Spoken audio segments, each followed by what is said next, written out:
Manipur Meeyam na Pamba Thabak shing tangkak naina center na Thabak oina Pangthorakli. Apamba Khudingmak Khudakta Phangbadi oithokloi adubu apamba adumak Thabakta Onthorakpagum di Touri haina Chief Minister N Biren phongdorakli. Wafam asing India amasung Myanmar ki marakta leiramba free movement regime lauthokpa yauna tongan-tonganba Thabak thauramsing Pangthorakpabu thagatpa phongdokladuna Chief Minister na phongdokhibane. Statasigi Speaker Cabinet Minister Khara amadi MLA Shingna Saruyaduna Chief Minister Bangloda Pangthokiba Paumi Singa Unabagi Thoramda Chief Minister N Biren hai India lengang na paikhalakliba thabak asimak Statasigi Meeyam na matam kayagi mamangdagi tantuna lakpa demand singni Myanmar amadi India lengak anigi marakta leiramba pre-movement regime na khudongchadaba kaya mayoknaduna lakibane.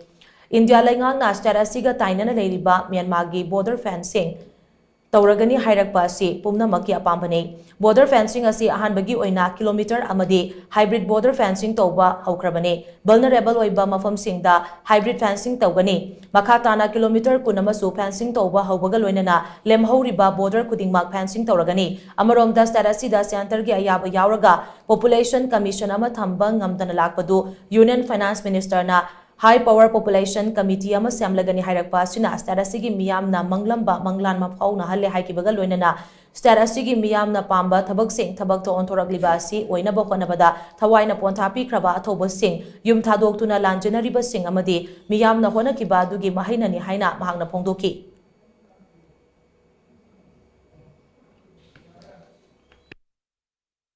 ngasi khara Bharat Sarkar na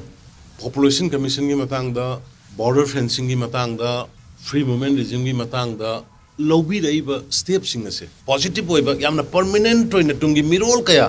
टेक्ट काइना ले Hong ब याना न बगी दमुक्ता लौबी रही ब step कया से की credit T कोई लाइव ठीक रब सिगुम बसी ngak न ब कन्न न होना ब दा लाइव ठीक रब थवाई न पंथा पी रब चिलिनाउक सिंग yung kai thadok na laibam saibam leita na awa khangiba displace toruga leiriba ichili nauksing aduga masigi ihausibu mai pangna na hona bada sarugya bikhiba Manipur ki praja punamaki credit ni aikhoi di chumna sarkar ama leibage aikhoi di chumna we pressure mamai sumjaba chenjabani aduna makhoi mayam na tauramba makhoi mayam ki kathokpa makhoi mayam hona gi baduna ngasi yamna positive oiba haiba step krisi Bharat Sarkar dagi lakpani haidana ikoi ngasi ki sarkar na ikoi logjai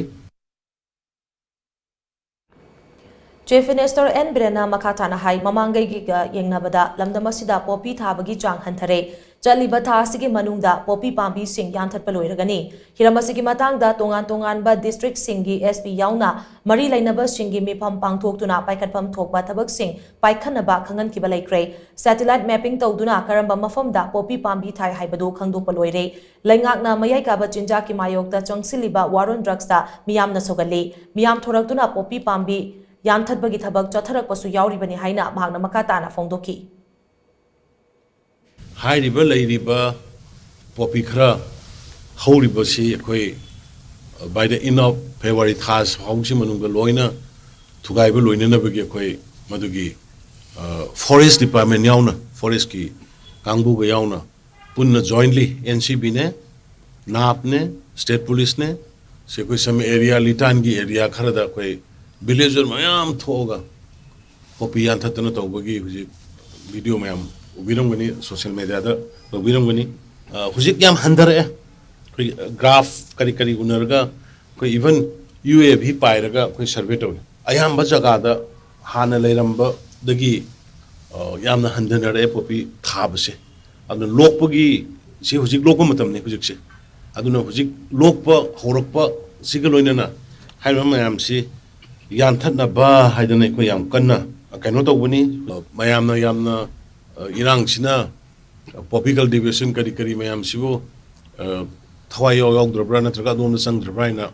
toina hangna ba social media da kai da khara thengna ba da gi aina sigi wasimasu mayamna panjabani